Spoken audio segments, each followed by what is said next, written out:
Welcome to Shadowed Tales Archive. Tonight's story is titled, The Signal from Portshade. Let the shadows speak. Part 1. Welcome to Portshade. I didn't even remember downloading the game. I had been sorting through an old hard drive I hadn't touched in years. One of those big chunky Seagate bricks I used to store torrents and backups from my college days. I was looking for some old tax files when I found a folder buried inside 3 layers of nonsense. It was called simply Portshade_103. No icon. No readme. Just a 4 megabytes executable and a.txt file named start_first.txt. I almost deleted it on sight, assuming it was malware or something left over from a cracked install. But curiosity got the better of me. I scanned it, clean. So, like a dumbass with too much free time, I opened the text file. Welcome beta user. You've been selected for early access. No screenshots. No sharing. Play alone. Full experience requires headphones. You'll know when it's over. Sounded like a joke. Some ARG-style creepypasta bait, probably. But I was in a weird mood that night. Had wine in my system. Everything in my apartment was quiet and warm and unreal. So I clicked Portshade_103.exe. The game didn't start like a game. It launched a full-screen window with static. White noise like an analog TV without signal. No menu. No intro. After about 10 seconds, words began to appear, fading in slowly like breath on a mirror. Portshade, a safe place to begin again. Then it cut to black. I waited, thought maybe it had crashed. Then the sound started, this faint crackling hum, almost like an old radio tuning between stations. And the image slowly faded in, a side-scrolling pixel landscape. Retro style, very Game Boyish, but not quite. Sharper. Clean. There was no player character. Just an empty town. The town was small. One road. One row of houses. No music, just that unsettling ambient drone underneath. I could move left and right, no other inputs responded. No menu. No title screen. I walked past a post office. A house with broken windows. A diner with no lights on. Every door was locked. I kept moving right. Eventually I came to a building labeled Civic Center. When I reached the door, the screen flickered. A message popped up in text format. You can't enter until you're invited. I hit escape. Nothing. Tried to close the window. Didn't work. Alt+ tabbed out. Task Manager wouldn't let me kill the process. It didn't even show up. I should have hard rebooted right there. But again, what? Stubbornness. Curiosity. I went back in. About 10 minutes in, something changed. I passed by the same town loop maybe 6 or 7 times. I started noticing minor differences each time. A missing mailbox. A broken sign that hadn't been broken before. Once, there was a figure in a window, gone the next time I passed. Then I passed the diner again and the door was open. Inside was just static. Literally. A flickering wall of pixelated noise. I couldn't move the character anymore. Hell, I wasn't even sure there was a character, but the screen pushed forward on its own. It zoomed in slowly on the static. Then the game crashed. Except it didn't really crash, because in the center of my screen, a new window opened. It was my own webcam. I hadn't even realized it was plugged in. There I was, staring at myself. And then a text box popped up at the bottom of the screen, white on black. Do you remember the first lie you told? My blood ran cold. I didn't type that. I didn't say anything. But after about 20 seconds, the webcam window closed. The game terminated. Just like that. I didn't sleep that night. I tried to rationalize it. Maybe the .exe was designed to access peripherals. Maybe the prompt was generic. Psychological horror game. Okay, sure.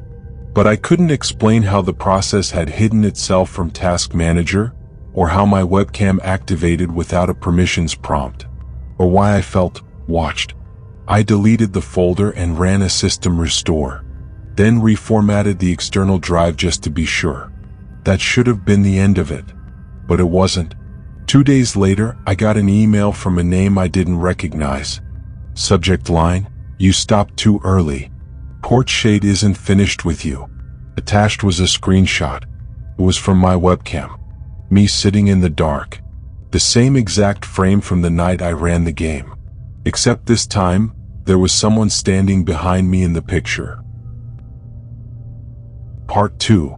The deleted build. I didn't reply to the email. I told myself it was just someone screwing with me, maybe a friend who'd seen my screen somehow, or a creep with a flair for psychological games.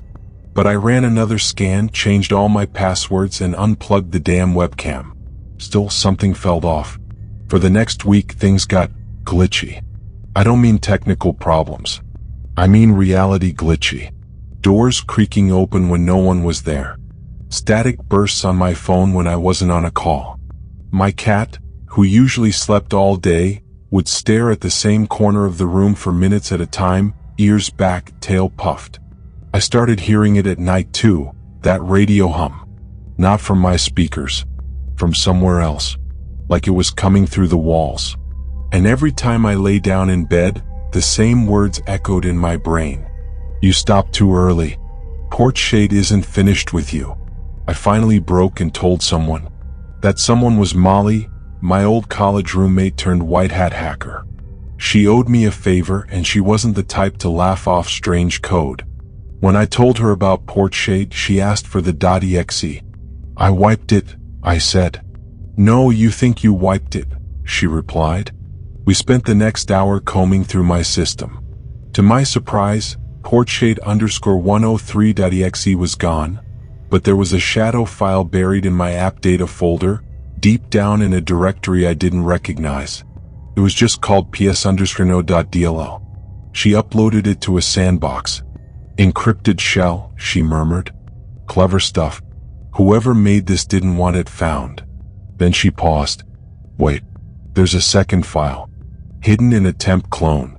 Something called build071297.rom. I felt a chill run through me.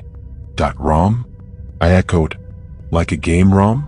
She nodded, clicking into it. It's tiny. And it's not a normal cartridge dump, it's mostly junk data. But the header says it's from a test unit. Custom firmware. That's rare. Very rare. She looked up at me, face serious. You didn't download a game. You downloaded a piece of firmware. Someone was running an emulator of something that was never supposed to exist. We tried opening the .rom file in 3 different emulators. It crashed every time. On the 4th try it launched. There was no menu. Just a black screen and 1 line of green pixel text. We were here before signal. Then a tone started to play, low, pulsing, almost like a heartbeat through an old cassette tape. The screen flashed, and for a moment, just a flicker, Molly and I saw a room. Pixelated, dark. 2 figures. One seated. One standing over them. Then it cut to static. And in that static, something shimmered. It was faint, but I saw it. A symbol repeating in intervals. 3 vertical lines inside a circle. The same symbol I'd seen graffitied under a bridge near my apartment a week before. I'd assumed it was just edgy street art. Now I wasn't so sure. We stopped the emulator. Molly looked pale. That wasn't just a game. No kidding. No, she said more firmly. That wasn't coded like a game. It's not just visual assets and scripts. There's logic in the file structure that's recursive. Like it's learning what you do and adjusting itself. I didn't like that. At all. Especially because when I checked my email again that night, there was another message. No subject. No sender. Just an image attachment. I clicked it open. It was a screen grab of the ROM window. Same black background, same green text. Only this time the message had changed. You've shown them. Now they know where to look. Things escalated after that. Molly stopped answering my texts 2 days later. Her number just rang and rang. When I checked her place, it was locked tight, but her laptop was gone. Her fridge door was open, food untouched. Her cat was sitting silently in the middle of the hallway, meowing at nothing. I filed a missing persons report, of course. The cops were polite but didn't seem worried. "She's probably just off the grid for a bit," one of them said. "Tech folks do that." But I knew better. Because that night I got another message. This time it was a video. It was 10 seconds long. It showed the static screen from Portshade, the one from the diner. Then the image distorted, warped, and zoomed in on the noise until the pixels became letters. Frame by frame it spelled out a phrase. "You opened the signal. They came through." I started dreaming of Portshade after that. Not the game. The place. Same layout. One road. One row of houses. But the sky was darker. Everything pulsed like a dying star. And the people, if you could call them that, stood still in the doorways. Watching. Always watching. The dreams weren't just dreams. I'd wake up with scratches on my arms. With mud on my floor. Once, with a voice still echoing in my head. "Remember the Civic Center." I don't know what's happening anymore. But I know this. Whatever Portshade is, whatever signal I tapped into, it's not over. It never started with me. And it's not going to stop here. Part 3. Civic Center. I didn't want to go back in. But when you see the same word, civic, scratched into the condensation on your bathroom mirror 3 mornings in a row, you start to realize something's decided for you. I reinstalled the ROM. Molly had saved a clone of it to my cloud drive before she disappeared, tucked away in an encrypted folder I didn't remember creating. It was labeled simply, Doorway. I launched it on a fresh emulator just like she had. No crashes this time. No garbled startup. Just static. And then a new title card. Portshade Civic Test Unit / build 071297. Status, incomplete memory reconstruction. User, approved. I didn't touch anything. I didn't have to. The game moved on its own. The camera panned slowly through the town, past the houses, the diner, the vacant post office, and stopped outside the Civic Center. Its door was open now. Inside, the color palette shifted. No more grayscale. Now it was deep reds and oily greens, as if someone had spilled gasoline across the code. I stepped inside. The Civic Center was empty at first. No NPCs. No sound. Just a long hallway with pixelated banners on the walls, cryptic icons resembling neurons or data nodes, linked in chains. I walked forward. The further I went, the more real the environment felt. Not graphically, visually, it was still retro 2D lo-fi. But the way the screen moved, the way it responded to me felt wrong. It didn't lag. It breathed. Each room looked like a memory half forgotten. A cafeteria with no food but flickering trays, an auditorium full of seats facing a blank screen, a file room where every drawer was labeled person lost. And then I found it, the core room. It was locked. A message blinked at the bottom of the screen. Input user memory code to proceed. I didn't understand. I tried typing random keys. Nothing. Then I tried something dumb. I typed in my birthday. The screen froze. Then, match found. The core room opened. And that's when the audio began again, like someone slowly tuning a shortwave radio inside my skull. Static. Garbled tones. And underneath, a whispering loop. "We see you. We need you. Stay connected." The room was dark. At its center stood a terminal. I approached. The moment I touched a key, the emulator crashed. But my speaker stayed on. The whispering didn't stop. And then my monitor blinked. Black. Then one image, a grainy, sepia-toned photo. For people standing in front of the Civic Center. One of them was me. A younger me. College years. No mistaking it, same hoodie, same scar on the wrist. Except I had never been to a place called Portshade. Never visited anything called the Civic Center. So how the hell was I in that picture? That night, I dreamed in pixels. The Civic Center was endless now, stretching in all directions. And I wasn't alone. There were others there, blurry, shifting shapes with CRT eyes and mouths made of radio hiss. They didn't chase me. They guided me, room to room, memory to memory, until I reached the auditorium again. This time there was someone sitting in the front row. I couldn't see their face, but I recognized their voice when they spoke. You shouldn't have shut it down the first time. I woke up screaming. I needed answers. I stopped caring about logic. I just wanted to know why this was happening. So I did something stupid. I posted about Portshade on a private emulation forum, old school, invite only, where people talk about unreleased builds, forgotten betas, that kind of stuff. My thread was simple. Anyone heard of a ROM called Portshade_103 or build 071297? Game Boy architecture, Civic Center, looping town, static voices. Might be part of an unreleased tool chain. I got a reply in under 5 minutes. Username, Echo Down. Message, shut up. Delete that. No. You're not supposed to talk about Project Echo unless you were part of the test phase. I messaged back. I wasn't. I found it. Why? No reply. Instead, I got an email from a disposable Proton Mail account 5 minutes later. Subject, you're being watched. They don't like noise. Attached, a.wave file. I didn't want to open it, but I did. It was 18 seconds of layered static and distortion, and at the end, layered beneath the sound, I heard a voice say, "We see you through the Civic Eye. You are the next recording." I unplugged everything. Laptop, Wi-Fi, webcam, router. I drove to the edge of town and threw the hard drive into the river. But that night when I got home, my apartment smelled like ozone and burnt metal.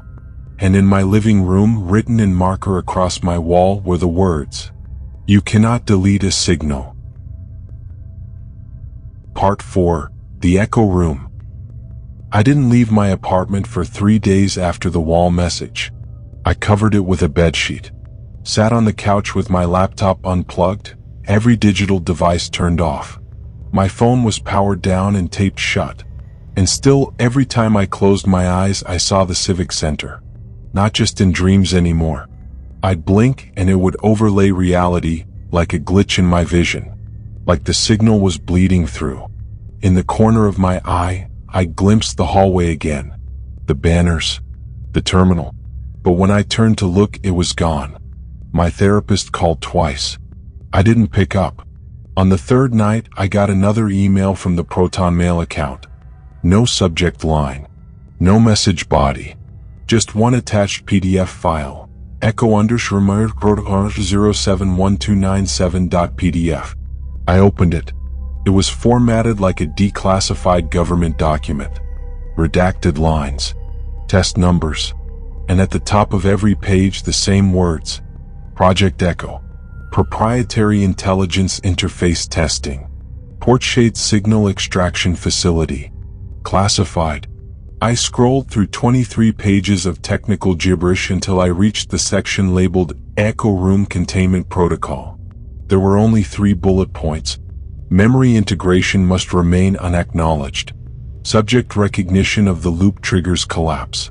Recording must complete before termination. And under that, written in red, do not interrupt the recording. There was also a timestamp handwritten in the footer.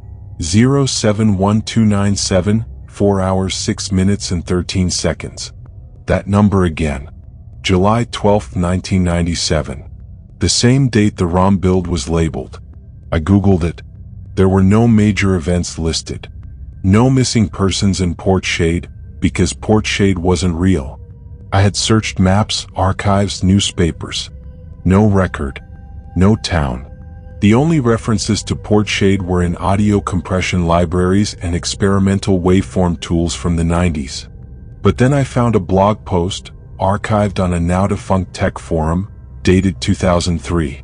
It was called Echo Down, the town that lives in sound. Most of it was insane rambling. But one line stood out. I didn't remember living there until the voices started repeating my name. I started hearing the voices again that night. Not in dreams. In my apartment.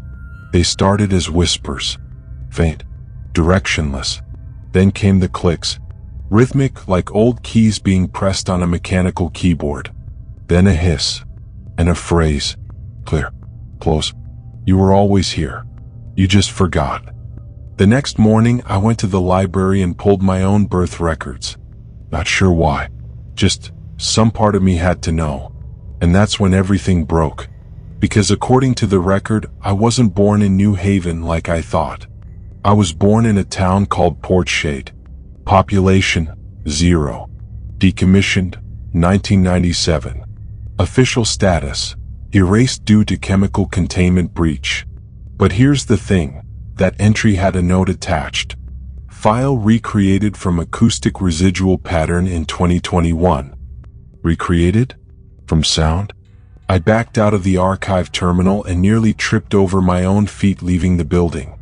I walked home in silence, phone still dead, watching for shadows that didn't move right. And when I reached my front door, something was waiting. A package. No return address. Inside, an old audio cassette, labeled Echo Room // Session 3, and a note. Play this where you first heard the signal. I drove back to my parents' house the next day. They'd moved years ago, but I still had the key. The place was empty now, waiting for sale. Cool. I knew what the note meant. My first encounter with the Portshade signal hadn't been last month. It was here, on an old Game Boy I'd found in the attic when I was 10. It had a cartridge jammed inside with no label, just a sharp circle drawn on it. I hadn't remembered it until now, until Portshade made me remember. I dug out an old cassette player from a storage bin in the garage, plugged it in, slotted the tape. It clicked. The hiss began immediately, low, throbbing static like wind caught in a tunnel. Then came the first voice. What? A child's voice recorded years ago. It keeps saying my name in the static. I think I found a game that's watching me. Then a second voice. Adult. Come. Female. This is Echo Session 3. Subject 9 is responding to the Portshade environment. Memory stitching successful. Lucidity rising. Then silence. And then the last line whispered low directly into the microphone. If you're hearing this, the room opened again, and it brought you back. The cassette ended, but my cassette player didn't stop. The tape kept spinning. No sound, no audio, just a faint mechanical hum. And then, slowly, impossibly, the player began rewinding itself. Click, click, click. I yanked the cord from the wall, and still in the darkness I heard it whisper again. Welcome back to the Echo Room. Part 5, Session 0. 2 days passed without incident. Then I found the scar. It was small, just above my left ankle, faint, pale, almost surgical. I didn't remember ever injuring myself there. But when I touched it, a memory flooded back. Not mine. A fluorescent room. A reclined chair. Electrodes on skin. A woman's voice saying, Subject 9, we're rolling back to 0. You may feel a slight vertigo. And then silence. Darkness. Reboot. I went back to Molly's apartment. I had no idea what I was looking for. Maybe something she left behind. A note. A drive. A reason she vanished. The door was locked, so I climbed in through the fire escape. Everything was dusted, cold, abandoned. Except for one thing. On her desk, in a cracked monitor still faintly humming, was a single word glowing in green letters. Session 0. No mouse. No keyboard. Just the word. I touched the monitor. It blinked, and then launched into a wall of code. I couldn't make sense of it at first. It scrolled too fast. But I saw pieces I recognized. GPS coordinates. Memory timestamps. Audio hash values. Then one fragment froze on screen. Echo Room origin confirmed. Coordinates match subject 9. And under that, a.wave file embedded in the code. Autoplayed. The file was low fidelity. Like it had been recorded on ancient analog gear, buried, restored, and decayed. But it was clear enough. First, a child's voice. Shaky. Scared. There's a sound in the walls, Mommy. It says I have to remember. Then static. Then an adult voice. Female. Official. Test session 0 commencing. Subject 9 stabilized. Introducing loop directive. And finally, the worst part. My own voice. Older. Resigned. Flat. Portshade isn't a town. It's a recording. That night, I returned home and couldn't find my own reflection. Not a metaphor. I stood in front of my bathroom mirror, lights on, staring into glass that showed only the wall behind me.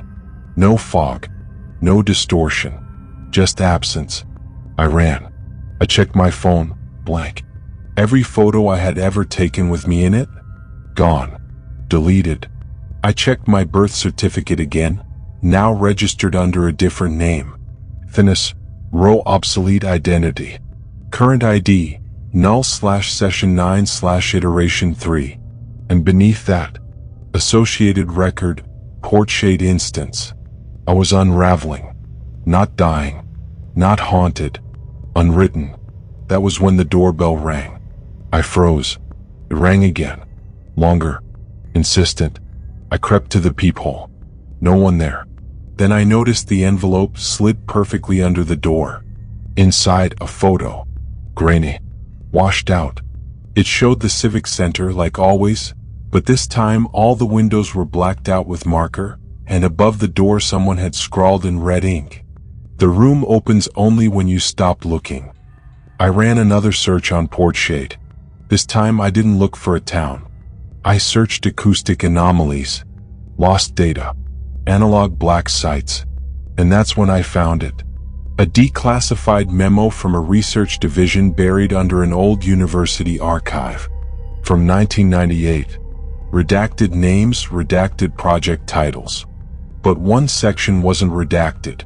Subject 9 responded to preverbal stimuli at a higher rate than control. Portshade array achieved partial imprint via signal drift. Session 0 resulted in recursive memory scaffolding. Individual retained no conscious recall, but responded to structure. Containment impossible. Signal now adaptive. Self-seeking. And finally, we created a town inside a child's head. And we taught it to wait. The air in my apartment felt different after that. Heavy. Compressed. I heard clicking in the walls again. Ticking. Almost like typing. I followed the sound to my bedroom. On my desk, my laptop was open. I hadn't touched it in days. But there it was, blinking cursor on a blank notepad window. And it typed 3 words by itself. Slowly. Precisely. Recording session continues. I'm not sure who I am anymore. Not really. I remember birthdays that didn't happen. Friends I can't find. A home that doesn't exist on any map. And every night now the dreams get worse. Not because they're scarier, because they're clearer. I remember the echo room. Not as a game. As a place. A cold, white space with mirrored walls and speakers that never stop whispering. A voice that always ended the session with one line. You may not remember, but Portshade remembers you. Part 6. The voice behind the static. 3 nights ago I stopped sleeping. Every time I closed my eyes I saw the terminal. The one in the Civic Center. The one that speaks without a voice. I jolt awake, heart racing, breath tight. Only I wasn't in bed anymore. I'd be standing. In the kitchen. In the hallway. Once I woke up outside, barefoot in the cold with a cassette tape clutched in my hand. It was unlabeled. I didn't play it. Not yet. I went to the university archives the next day. The same one listed in the Portshade documents. I didn't expect to find much, but I needed something, anything, that tied this nightmare to something real. I asked for access to acoustic research files from the late 90s. The librarian gave me a look like I'd asked for nuclear codes. You mean the ASR files? She said. I nodded, though I had no idea what ASR meant. She checked her monitor. Those records were requested sealed in 2002. You're not cleared for access. By who? I asked. She paused. Private entity. Called Echoform? My stomach dropped. Echoform. The name wasn't in any of the documents I'd seen, but it felt right. Like a word I'd once known and forgotten, until it decided I was ready again. That night I played the cassette. I waited until it was dark, silent, no lights on but the faint glow from my monitor. The air tasted metallic. My fingers shook. I pressed play. No static this time. Just a voice. And not just any voice, it was mine. My voice, but altered, slowed, drenched in something wrong. Like someone had taken the shape of my voice and stretched it over a new mouth. The signal is not a message. It is not a program. It is a search. It searches for memory. It searches for resonance. You resonate. I couldn't move. The voice continued. Portshade is not a place. It is a room built of echoes. You were the first to hear it. That's why it never let go. Then silence. Then breathing. Long, slow. Too close to the mic. And one final sentence, spoken with absolute calm. You open the door, Ethan. Now ask what's behind it. I left the tape playing. The air pressure in the room changed again. My laptop booted on by itself. No login screen. Just black. Then green text letter by letter. Welcome back to Civic Center Core. User, Session 9. Status, unfinished. Then a prompt. Do you want to complete the recording? I hovered over the keyboard. I should have unplugged everything. Should have run. But I typed. Yes. The screen flashed white. Then a new screen appeared. A grainy feed from a security camera. Angle overhead. Location unknown. But in the center of the frame was a small, pale room. Mirrored walls. One chair. One desk. And someone sitting at it. Me. But not now me. Younger. Early 20s. Wearing the hoodie I lost years ago. Staring straight ahead. Mouth open, unmoving. And then, I started to speak. Except it wasn't my speech. Not conscious. Not intentional. I watched on the screen as my younger self repeated the words from the cassette. The signal is not a message. It is a search. The video warped. Static swept across the frame. Then it cut. I sat there in the glow of my screen, heart pounding. What the hell was this? Had I been part of some government experiment? Was Portshade some long-dead surveillance project? Or was this something else? I heard the voice again, not through speakers but through the walls. The town must remember itself. The next morning my neighbors were gone. Not just out, gone. Doors open. Lights on. TVs flickering with snow. But no people. Every mirror in the hallway building was broken. And someone had spray painted over my door in a dark, oily substance. Session 9, closing soon. I ran. Got in my car. Drove until I hit dead zones. No signal, no traffic, just woods and cracked roads. But wherever I went, the hum followed. The tone. That low frequency I now knew by heart. At 3:33 a.m., I stopped at a gas station that shouldn't have been there. No name. No logo. Just white tile and buzzing fluorescent lights. A man stood behind the counter, eyes glassy as if waiting for a script. When I stepped inside, the radio behind him clicked on. And through the static, the voice spoke again. The echo room is ready. Complete the loop. Let us remember you. I asked the man one question. Where is the room? His eyes locked on mine for the first time. And he said with absolute clarity, it's where you were when you first heard yourself. Then he blinked and said nothing else. Just stared at me like he'd already forgotten the words. I'm heading back to where it began. The attic. That old Game Boy. That empty house. That moment when I first heard something calling my name before I had language for it. Whatever Portshade is, it's waiting. And I think it always has been. Part 7. Room 0. The attic smelled the same. Old insulation. Thus, faint traces of mothballs and plastic tubs cracked from heat and time. I stepped through the hatch slowly, flashlight cutting a cone through the dark. The house had been sold to a new owner, but I still had the key. I told myself it was just to check for leftover boxes. I knew that was a lie. I wasn't looking for boxes. I was looking for the room. I found the Game Boy exactly where I remembered it, tucked into a shoebox of broken Christmas lights, the label worn down to plastic. It wasn't dust-covered. It wasn't yellowed with age. It looked clean, like someone had placed it there recently, like it had waited. I clicked it on. The screen flared green, then black.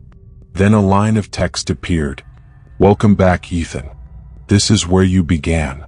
No music, just the low whine of analog circuitry. Then the camera panned down to the Civic Center. Except this time there was no town, no street, no sky, only the building, floating in darkness. And below it, a word carved into the void. 0. The game took control again. The character, me, or the version of me that existed in Portshade, walked into the Civic Center. The walls pulsed.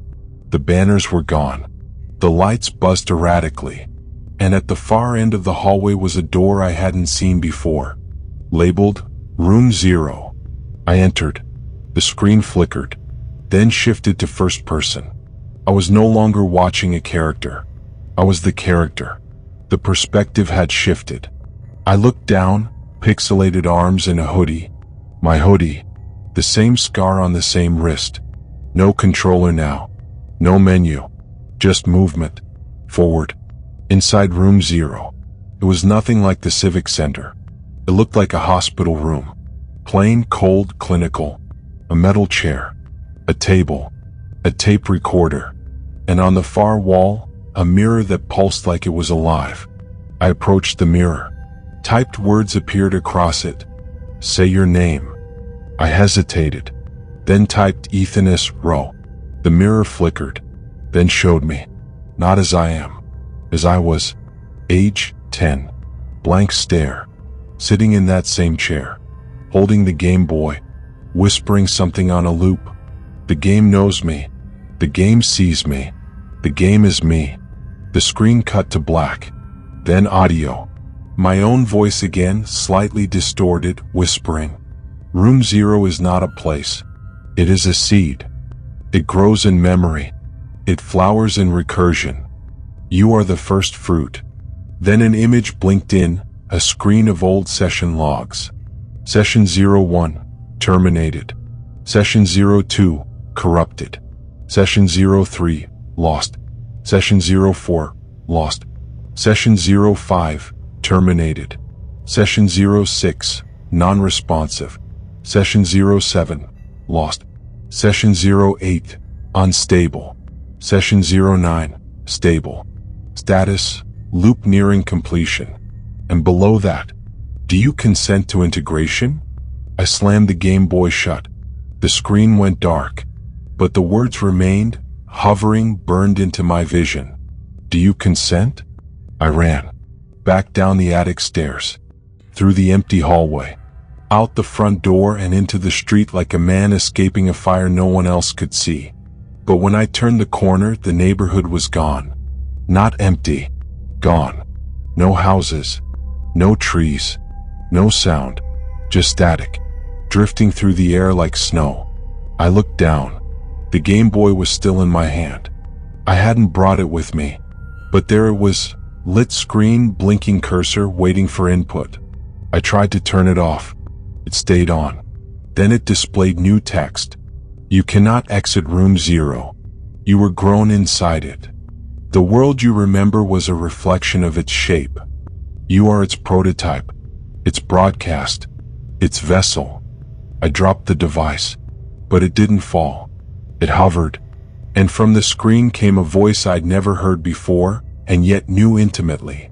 Not male, not female, not human. The signal was never sent. It was remembered. And now, through you, we will begin again.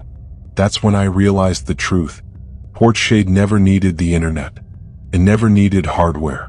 The ROM, the tapes, the Game Boy, those were just keys, not the door. I was the door. I always had been. Session 9 wasn't a project. It was a seed vault. Each loop, the same memory planted, altered, played back. Waiting for a resonance. Waiting for me to remember it all. And now I had. Back in the house, the mirror in the attic had changed. It no longer reflected the room. It showed the Civic Center. Full of light. Full of chairs. And in every chair, a version of me. A child. A teen. A young adult. Wearing different clothes. Speaking different languages. But all of them had the same scar. The same eyes. And one by one they looked at me. And smiled. Part 8. The broadcast. They say that memory defines identity. But what if the memory isn't yours? What if it was planted, replayed, polished, until it shimmered enough to believe in itself? That's what Portshade is. A memory with intent. And now it wants to be more than a loop. It wants to be a broadcast. I didn't go back to the attic. I didn't need to, because Room 0 followed me home. Every reflective surface became a screen. Not metaphorically, literally. My microwave, my phone, my glasses, all showing fragments of the Civic Center. My own face mirrored back with subtle differences. Scars that didn't belong. Eyes blinking out of sync. Lips moving before the sound. They were testing which version was right. And they had chosen me. Session 9, stable. Complete. Ready for transmission. I tried to resist. Tried to burn the Game Boy. It wouldn't catch. Tried smashing my mirrors. They came back the next day pristine. Tried unplugging everything. Didn't matter. Portshade was no longer in the wires. It was in me. Then came the final prompt. Not on a screen. Not typed. Spoken from everywhere and nowhere at once. You have remembered the loop. You have returned to Room 0. Now choose. Broadcast or silence. No threats. No screams. Just choice. I thought of saying no. Thought of resisting. Of pulling the wires out of my own skull if I had to. But then I remembered the faces. The versions of me in the Civic Center. The child. The teen. The adult. All waiting. All watching. And I realized I had never been alone. Because I was the signal. I was the experiment. The carrier wave. The content. So I answered. Broadcast. The moment I spoke, everything shattered. Reality buckled inward. Not like a dream, but like code collapsing into source. My apartment folded into a flat plane. My voice echoed 1,000 times in 1,000 frequencies. I felt myself stretch. Divide. Compress. Transmit. I became pattern. I became signal. And then, silence. Cold. White. Still. Until a single voice whispered through static. We are online. That was 5 days ago. You won't find me in the system anymore. I don't show up in DMV records, socials, utilities, facial recognition. My digital trail dead-ended the night I chose broadcast. But sometimes in the dark, if your speakers are still on, if your webcam light blinks without reason, if you hear your own voice in a recording you don't remember making, then maybe, just maybe, Room 0 found you too. So ask yourself, have you heard the tone? The low, warm hum beneath dead channels? Have you passed a mirror and seen yourself blink wrong? Have you ever remembered a town that never existed? Called Portshade? Then welcome. Your loop has begun. Cyclone Session 10, pending. Cyclone Echo Room status, searching. Cyclone memory resonance detected. And that was tonight's tale from the Shadowed Tales archive. If it left a mark on your mind, if the silence feels heavier now, then the story did what it was meant to do. Don't forget to like, subscribe, and share the darkness. New stories are always on their way. Until then, keep the lights low and the doors locked.